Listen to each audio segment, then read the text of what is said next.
अवधूत चिंतन श्री गुरुदेव दत्त श्री स्वामी समर्थ। मा सगळ्यांचं स्वामी श्रद्धा वृक्षावर खूप खूप मनापासून स्वागत। आजच्या व्हिडिओमध्ये आपण एक अतिशय प्रभावी सेवा बघणार आहोत जी आपल्याला गुरुपौर्णिमेपर्यंत करायची आहे। ही दत्त महाराजांची सेवा आहे आणि या सेवेमुळे आपल्याला अनेक लाभ होतात। तर बघा 29 जुलैला आहे गुरुपौर्णिमा। गुरुपौर्णिमा हा दिवस गुरूंसाठी अत्यंत महत्त्वाचा हा दिवस आहे।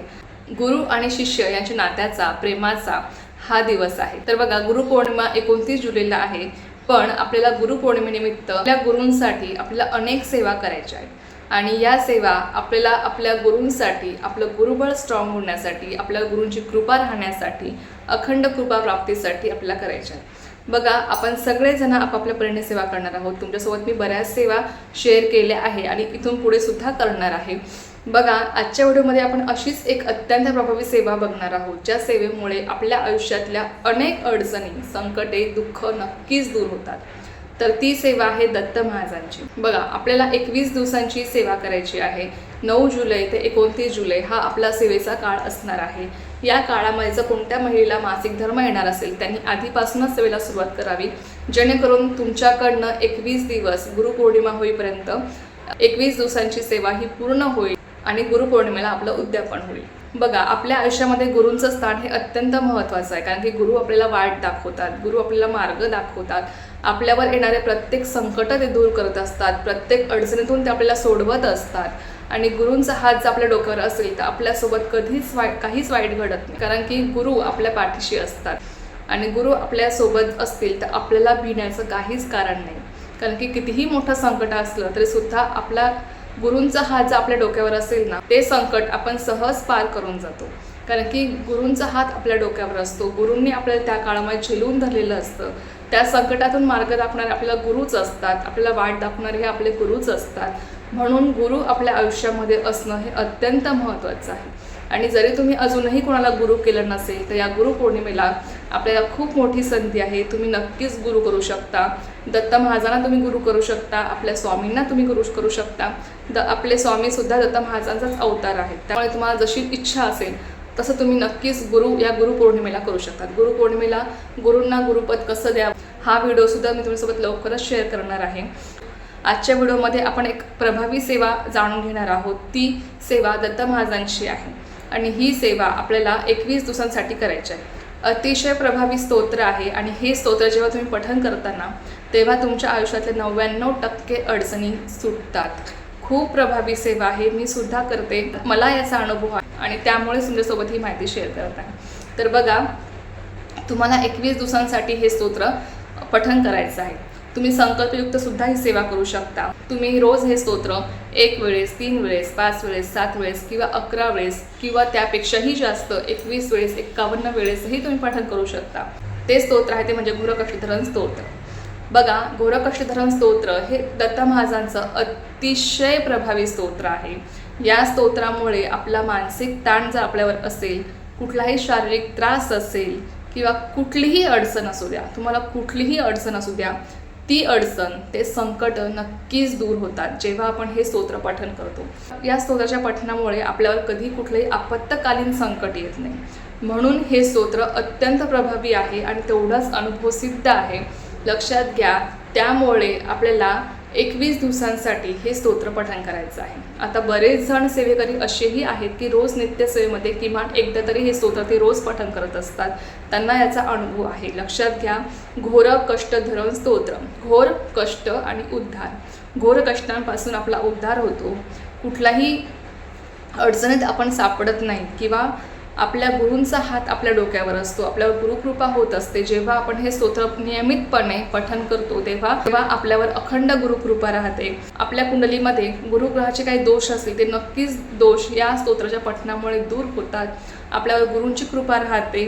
त्याचबरोबर कुठलेही आपत्कालीन संकट आपल्यावर येत नाही, कुठल्याही अडचणीत आपण सापडत नाही। आपल्याभोवती एक सुरक्षा कवच असतं, एक संरक्षण कवच म्हणून हे स्तोत्र काम करतं। खूप अनुभव आहे त्या स्तोत्राचे आणि खरंच तुम्ही नियमितपणे जेव्हा हे स्तोत्र पठण करता तेव्हा तुम्हाला याचा अनुभव येईल। हरवलेली व्यक्ती असेल, कोर्ट कचेरीचे कामं असतील किंवा कोर्टामध्ये यश मिळत नाही तुम्हाला, यश मिळण्यासाठी तुम्ही हे स्तोत्र, तुमची बाजू सत्याची असेल आणि तुम्हाला जर कोर्ट कचेरीमध्ये यश मिळत नसेल तर तुम्ही नक्कीच हे स्तोत्र संकल्पयुक्त पठण करावं. जेवढं जास्तीत जास्त वेळेस तुम्हाला पठण करायचं तेवढं जास्तीत जास्त वेळेस पठण करावं.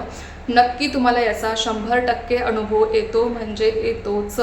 कुठलंही काम असू द्या, जगाच्या पाठीवर कुठलीही अडचण तुम्हाला असू द्या, कुठलंही संकट असू द्या, तुमच्यावर कोणी खोटा आरोप केला असेल किंवा कुठली व्यक्ती हरवली असेल, कुठली वस्तू हरवलेली असेल, ती सापडत नसेल, जी वस्तू तुमची हरवलेली आहे ती वस्तू सापडण्यासाठी सुद्धा तुम्ही हे स्तोत्र संकल्पयुक्त पठण करू शकता.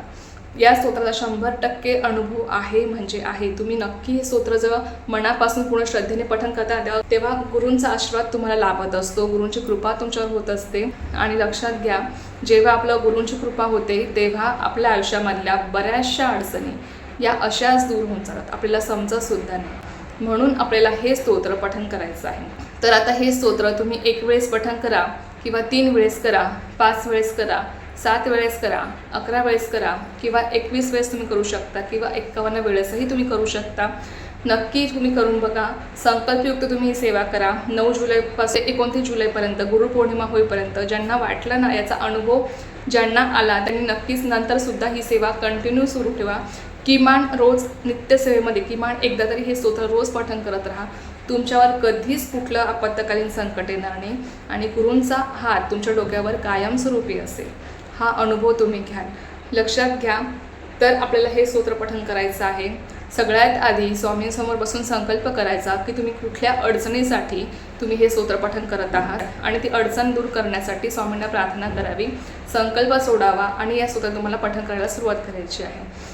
तुम्हाला हे स्तोत्र किती वेळेस पठण करायचं हे तुमच्यावर असेल, पण जेवढं जास्तीत जास्त वेळेस पठण कराल ना तेवढा तुम्हाला त्याचा अनुभव येणार नाही, लक्षात घ्या. म्हणून जेवढं शक्य होईल तेवढं पठण करण्याचा प्रयत्न करा. असं नाही की तुमची अडचण खूप मोठी आहे आणि तुम्ही फक्त एकदा किंवा 3 वेळेस पठण करतात किंवा 5 वेळेस पठण करतात, असं करू नका. जेवढी तुमची सेवा तुम्ही वाढवाल तेवढा तुमच्या सेवेचा बॅलन्स मागे पडतो आणि त्या सेवेमुळे आपले प्रारब्ध नष्ट होतात, आपले भोग कमी होतात आणि जेव्हा आपले प्रारब्ध नष्ट होतात, आपले भोग कमी होतात, तेव्हा आपल्याला कुठल्याही सेवेचा अनुभव येतो किंवा तेव्हाच आपल्याला कुठलेही अनुभव येतात, कुठल्याही आपल्याला सेवेचं आपल्याला फळ मिळत असतं. म्हणून जेवढी तुमची सेवा असेल तेवढ्या लवकरात लवकर तुम्हाला अनुभव येणार आहे, लक्षात घ्या. म्हणून जास्तीत जास्त सेवा करण्याचा प्रयत्न करा. हे स्तोत्र एकदा पठण करायला फक्त 2 मिनटं लागतात, जास्त वेळ लागत नाही. 2 ते 3 मिनटं फार झाले हे स्तोत्र पठण करायला. मग असे तुम्ही 11 वेळेस हे स्तोत्र पठण करा किंवा 21 वेळेस करा किंवा 51 वेळेस करा. तुमच्या यथाशक्तीनुसार आहे की तुम्हाला हे स्तोत्र किती वेळेस पठण करायचं आहे. घोरकष्टोत्तरण स्तोत्र हे तुम्हाला यूट्यूबवर मिळून जाईल किंवा तुम्ही गुगलवर सर्च करा, तुम्हाला PDF स्वरूपात मिळून जाईल किंवा आपला गुरुक्षेत्रचा 14वा अध्यायाचं बघा छोटंसं पुस्तक आहे, त्या अध्यायाच्या पाठीमागे सुद्धा घोरकष्टोत्तरण स्तोत्र आपल्याला दिलेलं आहे. तुम्ही त्यातून बघूनही पठण करू शकता. तर अशापर्यंत तुम्हाला हे स्तोत्र पठण करायचं आहे आणि नक्कीच करण्याचा प्रयत्न करा. खूप सुंदर सुंदर अनुभव तुम्हाला गुरुपौर्णिमेपर्यंत नक्कीच येतील. फक्त सेवा करताना अगदी मनापासून करा, पूर्ण श्रद्धेने करा. आता याला नियम कोणता आहे? नियम एकच आहे, फक्त मांसाहार वर्ज. हा एक नियम पाळून तुम्हाला ही सेवा करायची. कारण की लक्षात घ्या, आपण दत्त महाराजांची सेवा करत आहोत आणि आपल्या गुरूंची आपण सेवा करत आहोत. त्यामुळे कुठलीही सेवा करताना जेव्हा तुम्ही मांसाहार वर्ज करता तेव्हा तुम्हाला त्या सेवेचा अनुभव लवकर मिळत असतो. मांसाहारामुळे तुम्हाला तुमच्या सेवेचा अनुभव लवकर येत नाही, लक्षात घ्या. म्हणून मांसाहार वर्ज करणं हे अत्यंत महत्त्वाचं आहे.